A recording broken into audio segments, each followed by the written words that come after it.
Бұл сенің үйің болады. Әрине, егер қалығың келсе ғана. Кеше мен сөмкемді жоғалтып алдым. Үкімет басқасын бермейді деп директор ханым басқасын бермейді. Соңғы сұрақ. Борышын өтей алмаған, қарыз төлеуге қауқарсыз меншік иесінің жылжымайтын мүлігі қалай аталатынын айтыңыздар. Ол адам бірінші жұбайын соңынан өзі атылып өлді. Жарайды, өзі атыла берсін. Жұбайының не қатысы бар? Ол банкрот болды. Борышқор. Қате жауап. Дұрысы, банкрот. Қызым, үйдегі бар фильмдерді көре берсеңші. Мен бәрін қарап шықтым да Ипекке бердім. Сен кімге бердің, қыз? Рұқсатсыз кімге бердің?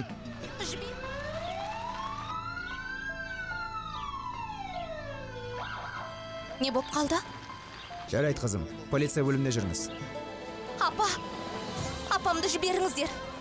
Ол менің анам. Бақандай 16 жыл күттім. Оны босатыңыздар.